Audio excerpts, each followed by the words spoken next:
everybody and say, okay, I've been through so many cycles of collective bargaining, and often things tend to get done at the 11th hour. Listen, he messed this all the way up, and we are almost at the 11th hour, and I'm gonna set a drop dead date soon for y'all to either have this done or we move on. Ladies and gentlemen, the games are over. The poetry slamming is over. The petty Instagram posts are over. Because Adam Silver, the commissioner of the NBA, and the man who effectively signs the checks that keep the WNBA alive, has just walked into the room, locked the door, and told everyone to sit down and shut up. For months, we have watched the WNBA players and owners bicker like children, fighting over a toy. We've seen the Valentine's Day memes. We've seen the subtweeting. But today, at NBA All-Star Weekend, Adam Silver finally broke his silence. And he didn't mince words. He issued what can only be described as a warning shot to the entire WNBA ecosystem. He talked about the 11th hour, he talked about a drop-dead date, and most importantly, he sent a clear, undeniable message to Breanna Stewart and the WNBPA leadership. You are about to fumble the biggest bag in the history of women's sports, and I am not going to let you do it. This isn't just a commissioner giving an update. This is the CEO stepping in to save a subsidiary from bankrupting itself. The host of the Source video put it perfectly. Adam Silver sees the petulant games they are playing. He sees the unprofessionalism. He sees the "we can't afford this" texts from the panicked rookies, and he is tired of it. He is stepping in to protect the asset, and that asset has a name: Caitlin Clark. If you thought the WNBA lockout was just a rumor, think again. Adam Silver just confirmed that the clock is ticking louder than anyone realized. He effectively told the union, if you don't have this done by April, I am shutting it down. We are going to break down exactly what he said, why he refused to meet with the players, and why his intervention is the only thing standing between the WNBA and total self-destruction. Buckle up, because the adult in the room has finally arrived. Role would be most productive. See, they asked him, Breanna Stewart, and said, we love to sit down with Adam, we love for him to be at the table. He said, man, I ain't sitting down at the table with y'all.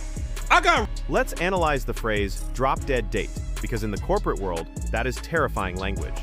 Adam Silver said, quote, I'm not ready to set a drop-dead date, but, and then he proceeded to list exactly why the clock is about to run out. This wasn't a suggestion, it was a roadmap to a shutdown. He pointed out the logistical nightmare that the union is ignoring. We have 2 months until training camps open, that is 60 days. In those 60 days, the league needs to hold a draft. They need to hold an expansion draft for Golden State. They need to open free agency. None of this, absolutely none of it, can happen without a collective bargaining agreement. You cannot draft a player into a league that doesn't have a labor deal. You cannot sign a free agent if there is no salary cap defined. By mentioning the timeline so specifically, Silver is exposing the union's bluff. The WNBPA thinks they can hold out forever. They think they can drag this into May and force the owners to cave. Adam Silver just popped that bubble. He reminded them that there are hard deadlines coming up in weeks, not months. He is telling them that their leverage is fake. The real leverage is the calendar, and the calendar is about to crush them. If the deal isn't signed by mid-April, the season is delayed. If the season is delayed, the TV partners get angry. If the TV partners get angry, the money disappears. Adam Silver knows this better than anyone. He has been through NBA lockouts. He knows how ugly it gets. And he is looking at the WNBPA's amateur hour tactics and shaking his head. He is effectively saying, do you have any idea how close you are to blowing this? There's momentum in terms of the amazing amount of progress we've seen in the women's basketball. The amazing amount of progress that Caitlin Clark has brought to this league. That's what you're blowing. Adam Silver sees it, man. He see what's... There is a fascinating detail in the video about Breanna Stewart and the union wanting Adam Silver at the negotiating table. They have been publicly calling for him. They wanted Daddy to come save them. They wanted to bypass WNBA Commissioner Kathy Engelbert and deal with the NBA directly. They thought if they could just get Adam in the room, they could charm him into giving them 30% of the revenue. And what did Adam Silver do? He ghosted them. He refused to sit at the table. He said clearly, I have not been at the table, I am involved behind the scenes. Do you know what that means in executive speak? It means, you are not worth my time. It means he trusts the owners, not the players. It means he is giving the marching orders to the WNBA owners to hold the line.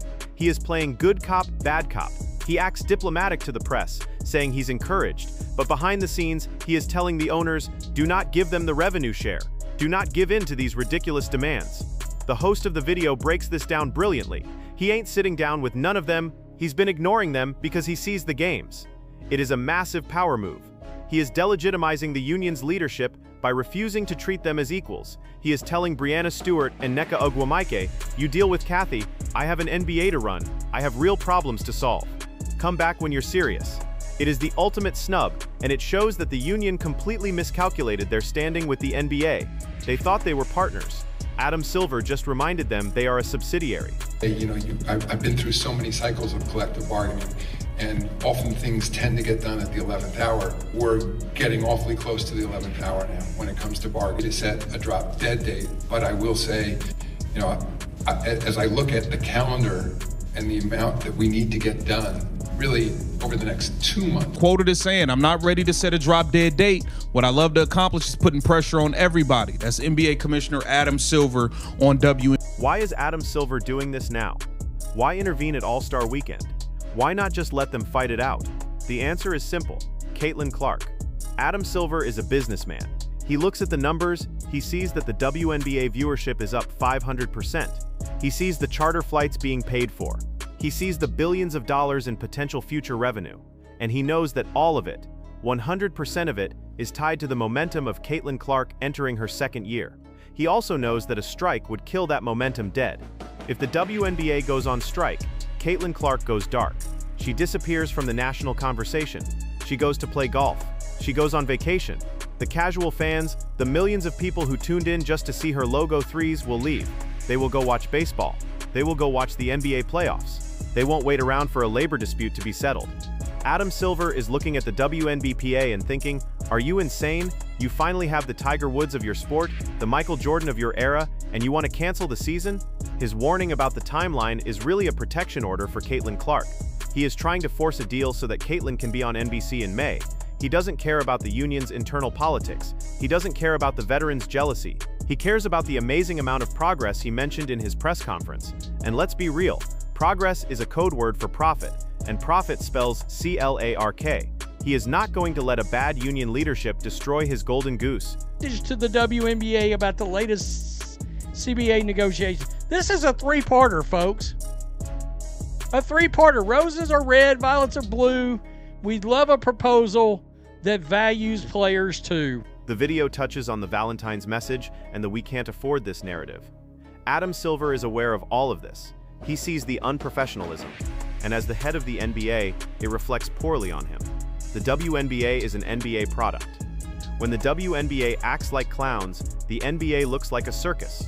Silver is stepping in to restore order. He is the adult in the room. He is telling the players, "You want to be treated like professionals? Act like it. Sign the deal, get on the court, and stop tweeting poems." The host mentions that the WNBA has lost public support because of their rhetoric. Silver knows this. He reads the polls. He knows the fans are siding with the owners and Caitlin, not the union. By applying pressure now, he is giving the owners the green light to play hardball. He is signaling that the NBA will not subsidize a strike. If they don't play, they don't get paid. And he knows the rank-and-file players, the ones panic texting Suggs Sutton, cannot survive without a paycheck. He is squeezing the union where it hurts to force them to fold. We are entering the endgame, folks. Adam Silver has spoken. The drop-dead date is looming. The union has two choices. They can fold, sign the lucrative deal the owners offered, and ride the Caitlin Clark wave to riches. Or they can continue to play games, ignore the commissioner's warning, and watch the league get shut down. If the league shuts down, it won't be because of the owners. It will be because the union ignored the flashing red lights from the guy who controls the bank account. Adam Silver just gave them a lifeline. He gave them a chance to save face and get a deal done at the 11th hour, as he put it. But if they slap that hand away, if they send him another Valentine's poem instead of a signature, then Adam Silver might just turn off the lights and lock the gym. To the WNBPA, the boss has spoken. The poetry slam is over. Sign the paper, or get ready to explain to the players why they have to work at Target this summer. Because Adam Silver isn't bluffing, and neither is the calendar. The Caitlin Clark era is waiting to begin, and Adam Silver is determined to make sure the union doesn't block the door. This is the final warning. Fix it now, or lose it all.